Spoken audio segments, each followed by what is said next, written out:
सभी को नमस्कार। पिछले 200 वर्षों में दो शब्द बहुत बहुत महत्वपूर्ण बनकर हमारे विमर्श के केंद्र में रहे हैं। एक संस्कृति शब्द है, एक दूसरा सभ्यता शब्द है। संस्कृति विमर्श या सभ्यता विमर्श बहुत अधिक हमारे समाजशास्त्रीय, दार्शनिक अथवा साहित्यिक चिंतनों में होता आ रहा है। मैं जैसा समझता हूं, यह सारा विमर्श और संस्कृति शब्द, सभ्यता शब्द भी औपनिवेशिक दौर के अंतर्गत उपजे और उनके पीछे जो अवधारणाएं हैं वे कहीं न कहीं औपनिवेशिक मानसिकताओं से भी प्रभावित रही हैं। 18वीं शताब्दी के पहले संस्कृत के साहित्य में संस्कृति शब्द उस अर्थ में नहीं आता जिस अर्थ में हम कल्चर शब्द का प्रयोग अंग्रेजी में करते हैं और उसके अनुवाद के रूप में हिंदी और अन्य भारतीय भाषाओं में संस्कृति शब्द का प्रयोग हम करते हैं। उसी तरह से सिविलाइजेशन के लिए भी सभ्यता शब्द का प्रयोग 18वीं शताब्दी के पहले के संस्कृत साहित्य में नहीं हुआ है। एक आधुनिक मानसिकता की और हमारे यहाँ औपनिवेशिक मानसिकता की उपज ये शब्द रहे हैं। पर संस्कृति और उससे जुड़ी हुई अवधारणाएं बहुत महत्वपूर्ण हैं। हम अपने आप को संस्कारित करना चाहते हैं, समाज को बेहतर बनाना चाहते हैं, समाज का, राष्ट्र का, विचारधाराओं का निरंतर ऊर्ध्वारोहण, अपने आप को उदात्त और भव्य बनाना ही संस्कृति है। तो ऐसा तो हो ही नहीं सकता कि जिसे हम संस्कृति कह रहे हैं उसकी कोई अवधारणा हमारे पुरखों के मानस में न रही हो।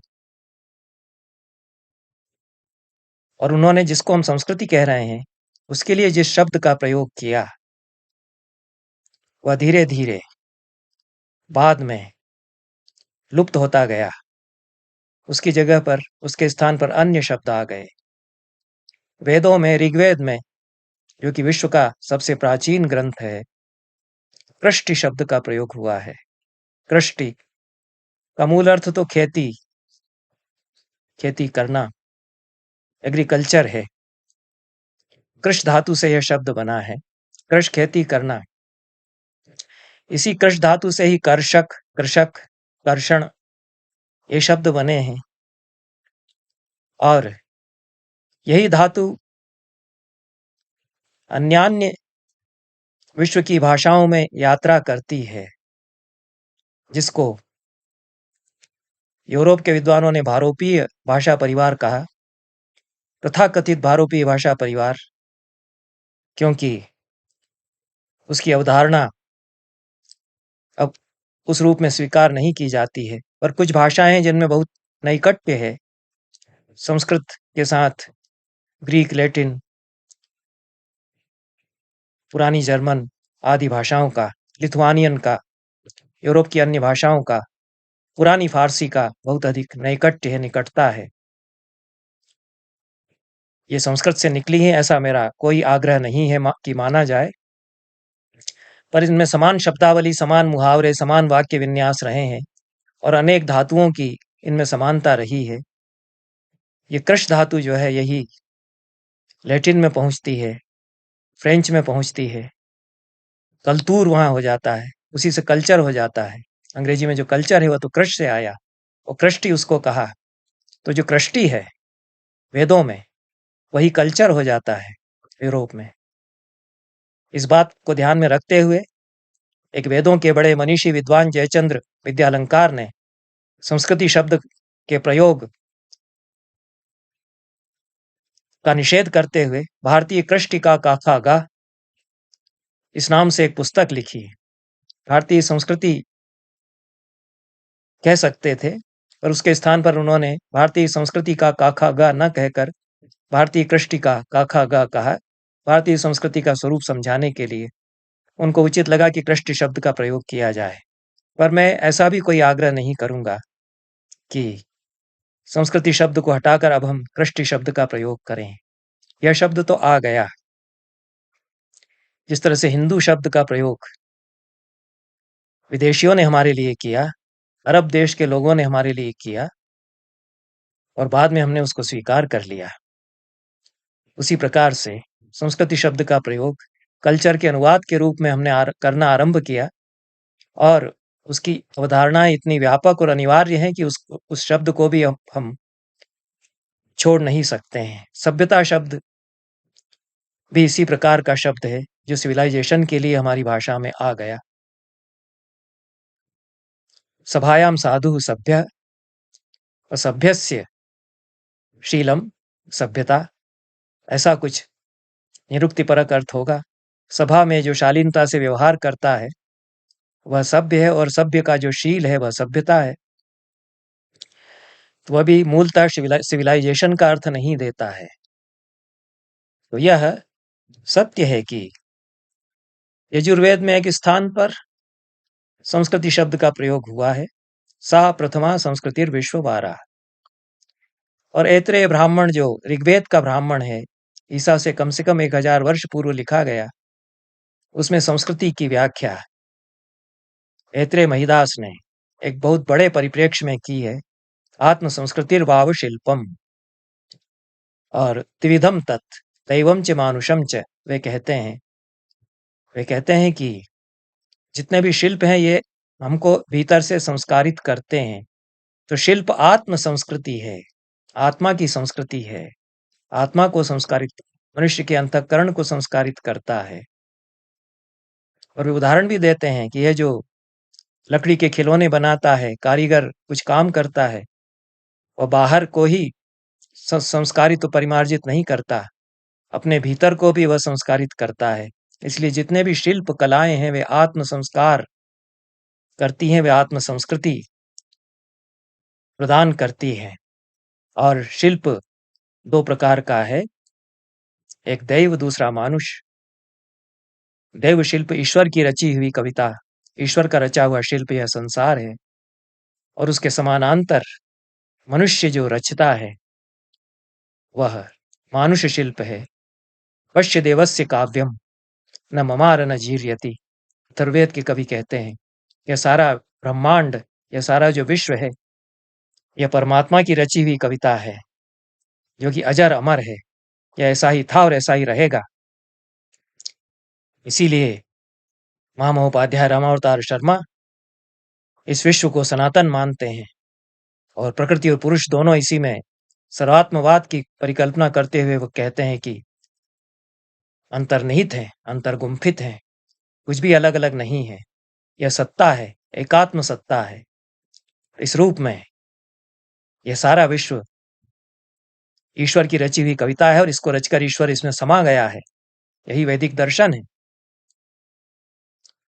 और ऐत्रेय महिदास इसको प्रतिपादित करते हुए कहते हैं कि ये जो ईश्वर की रची हुई कविता है, इसके समानांतर मनुष्य अपनी कविता रचता है, अपना काव्य रचता है, तो वह मानुष काव्य हो जाता है, मानुष गाथा, मानुष गीत हो जाता है। एक दैव गीत होता है, एक दैव गाथा होती है, एक मानुष गीत होता है, एक मानुष गाथा होती है।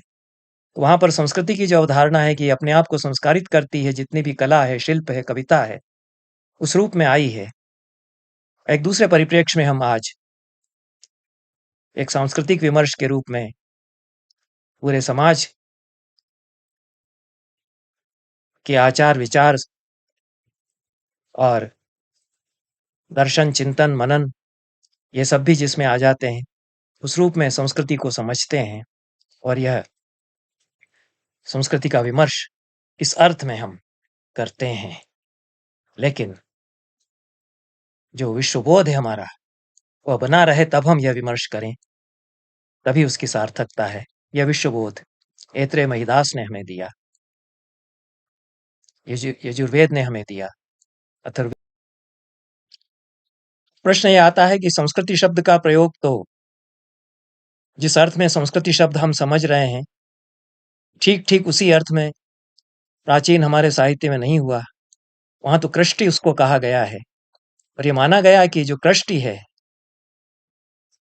उसी से हम रचते हैं खेत खलिहान फसल, उसी से हमारा जीवन भौतिक ही नहीं, आदि भौतिक ही नहीं, आदि दैविक और आध्यात्मिक भी उसी में है। इसीलिए खेती पर सूक्त हैं, वहीं पर सारे देवता भी उतरते हैं। जितने वेद के ऋषि हैं वो खेती भी करते हैं, उनमें से कई खेती करते हैं, कृषि पर सूक्त लिखते हैं। वहाँ कृष्टि ही संस्कृति का पर्याय हो जाती है, उसी में जीवन की भव्यता उदात्तता उदात्तता विकसित होती है। तो जितनी कल्चर है वो वास्तव में एग्रीकल्चर से ही उपजती है, क्योंकि कृष्टि है वह, कृष्टि ही कल्चर होती है, ऐसा वेद के ऋषि बताते हैं। इस बात को भुला करके ये कोई भी सांस्कृतिक विमर्श यदि किया जाएगा तो वो सच्चा सांस्कृतिक विमर्श नहीं होगा, क्योंकि जो मजदूर काम करता है, जो खेतीहर हलवाहा काम करता है, वो संस्कृति का उत्पाद करता है।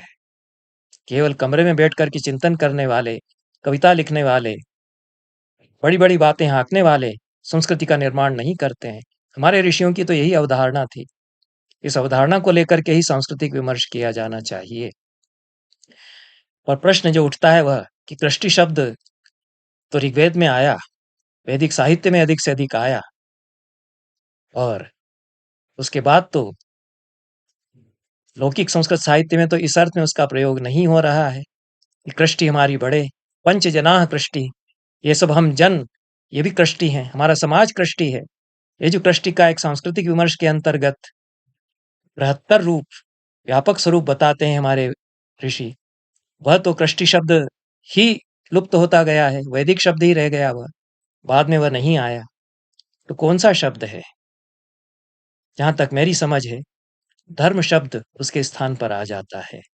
बहुत बड़े व्यापक परिप्रेक्ष्य में धर्म शब्द का प्रयोग हमारे चिंतक करते हैं, तब कृष्टि शब्द भी निरुपादेय हो जाता है, उपयोज्य नहीं रह जाता है, ऑब्सोल्यूट होता चला जाता है।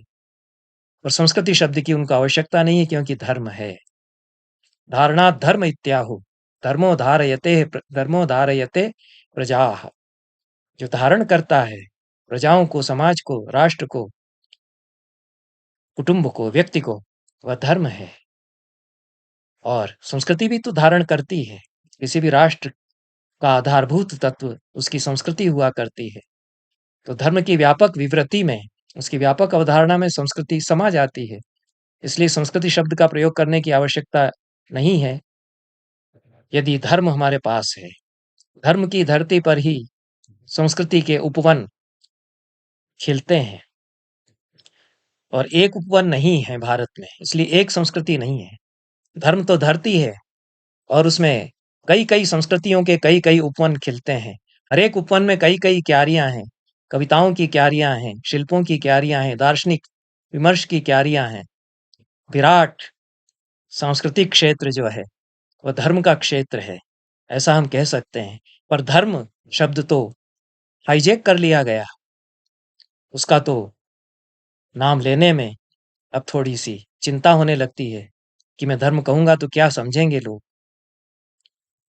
वह तो कुछ का कुछ कर दिया गया है। उनका धर्म हमारा धर्म मारकाट कराने वाला धर्म हो गया, तो वह शब्द भी छोड़ना पड़ता है। और इसलिए संस्कृति शब्द का प्रयोग कर लेते हैं, उसके साथ अभी इतना विकार नहीं जुड़ा, क्योंकि वह कुछ विचारकों, चिंतकों, कवियों के पास रह गई। जहाँ विकार होते हैं उनको संस्कृति की बहुत आवश्यकता नहीं रह गई। बिना संस्कृति के उनका काम चल जाता है, धर्म को हथियाने से उनका काम चल जाता है। तो वे संस्कृति की बात बहुत नहीं कर सकेंगे, करते हैं। हमारे लिए संस्कृति का महत्व है। तो कोई एक संस्कृति नहीं है। धर्म के विराट क्षेत्र में संस्कृतियों के अगणित उद्यान हैं, और उनमें अगणित क्यारियां हैं। वैदिक ऋषि कहते हैं कि कई भाषाएं अनादिकाल से इस देश में, इस महादेश में बोली जाती रही हैं। अथर्ववेद के ऋषि कहते हैं कि जन्म विभ्रति बहुधा विवाचसम नाना धर्माणम पृथ्वी यथोकसम। यह धरती माता, इस देश की, भारत देश की जो धरती है, वह अपने अंक में अगणित लोगों को, जो अगणित भाषाओं को बोलते हैं, अगणित मत मतांतरों को मानते हैं, विवाचस हैं और नाना धर्मा हैं, ऐसे कई कई भाषाओं को बोलने वाले, कई कई धर्मों को मानने वाले लोगों को यह देश, इस देश की धरती अपने अंक में, अपनी गोद में बसाए हुए है, जैसे माँ अपनी संतानों को अपनी गोद में संभाल कर रखती है। ऐसा वे पृथ्वी सूक्त में कहते हैं, जो कि इस देश की धरती पर लिखी हुई संसार की सबसे सुंदर कविताओं में से एक है, जिसको कि राष्ट्र गान हमारा कहा सातवलेकर, पंडित दामोदर सातवलेकर ने, और उसको उन्होंने मराठी अनुवाद के साथ, केवल मराठी अनुवाद के साथ उन्होंने छाप दिया, तो अंग्रेज सरकार ने उनको जेल में बंद कर दिया, मुकदमा उन पर चला दिया, जेल उनको हो गई। यह वैसा सूक्त है इस देश की धरती के बारे में, जिसमें वैदिक कवि कहते हैं कि अगणित धर्म, अगणित भाषाएं बोलने वाले, मानने वाले लोग इस देश की धरती पर रहते हैं, और उन्हीं धर्मों में संस्कृतियां उपजती हैं। तो अगणित धर्म हैं तो अगणित संस्कृतियां भी हैं। यह हमको सारा जो वैविध्य है हमारी संस्कृति का, उसकी जो बहुलता है और उसकी जो बहुभाषिकता है, उसको स्वीकार करके सांस्कृतिक विमर्श करना चाहिए। इसलिए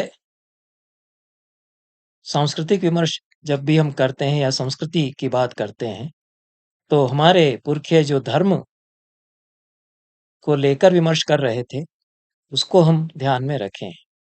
और महाभारत में युधिष्ठिर धर्म का रहस्य, धर्म का मर्म जानने के लिए भीष्म पितामह के पास जाते हैं। भीष्म पितामह कहते हैं कि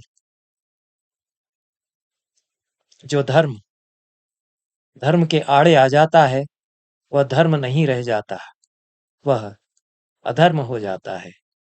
धर्मम तु बाधते धर्मो न स धर्मो यधर्म तत् अविरोधात् तु यो धर्म स धर्मो नृप सत्तम।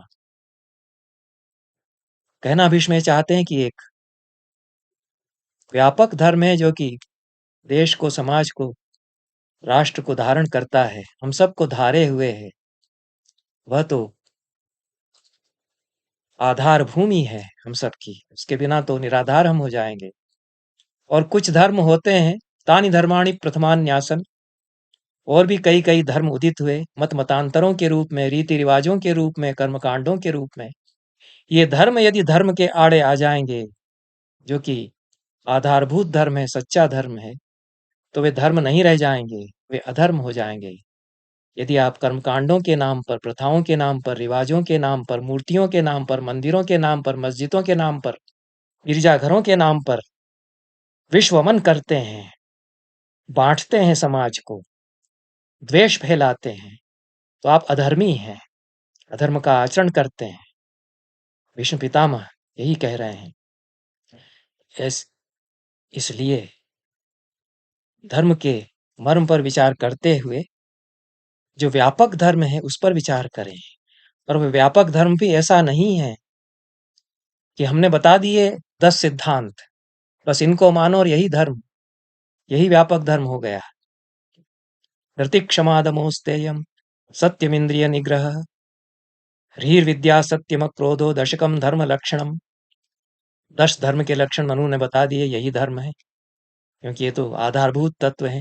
धृति क्षमा दम अस्तेय इंद्रिय निग्रह और ह्रीर विद्या सत्यम अक्रोधा। ह्री के स्थान पर कहीं धी पाठ मिलता है, उसी में परिवर्तन आ गया। तो ह्रीर या धी, विद्या, सत्य, अक्रोध, ये 10 धर्म के लक्षण हैं, ऐसा कहते हैं। इनमें तो अहिंसा का नाम ही नहीं गिनाया गया है, जिसको कि परमो धर्म कहा गया, अहिंसा परमो धर्म कहा गया। तो सर्वसम्मति से स्वीकार किया गया, योग दर्शन हो, चाहे जैन दर्शन हो या बौद्ध दर्शन हो या वेदांत हो, अहिंसा को तो परम धर्म मान लिया गया। मनु ने तो जो 10 आधारभूत मूल सिद्धांत धर्म के बताए, उनमें परिगणन उसका नहीं किया गया है। इसलिए यह जो समाज को धारण करने वाला धर्म है, यह भी गतिशील है। निरंतर धारण करता रहे, इसके लिए जो सस्टेनेबिलिटी, गतिशीलता, परिवर्तन सहिष्णुता उसकी है, वह बनी रहनी चाहिए। यह भी हमको समझना चाहिए।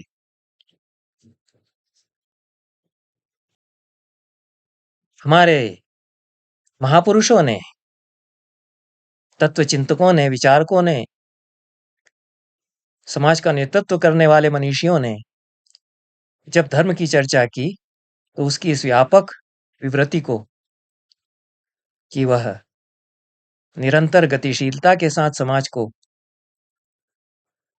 धारण करता है, सदैव ध्यान में रखा। और कृष्टि शब्द के द्वारा जिस संस्कृति की, जिस धर्म की अवधारणा को वैदिक ऋषि प्रतिपादित करना चाहते थे, वह भी उनके बोध में निरंतर बनी रही। एक उदाहरण देकर के मैं अपनी बात को समाप्त करूंगा। चित्रकूट में राम और भरत का मिलाप होता है।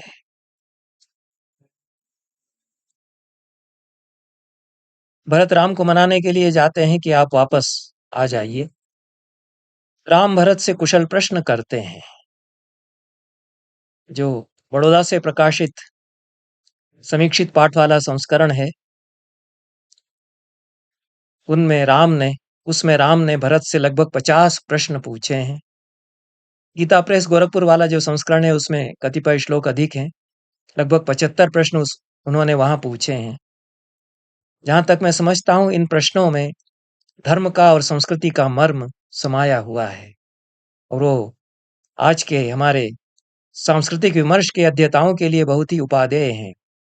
राम किस प्रकार से संस्कृति को समझते हैं, सभ्यता को समझते हैं, धर्म को समझते हैं, ये उन प्रश्नों से जाना जाता है।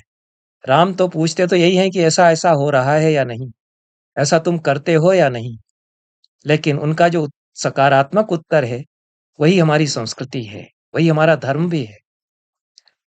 दो एक प्रश्न में बताता हूं कि वो क्या पूछ रहे हैं।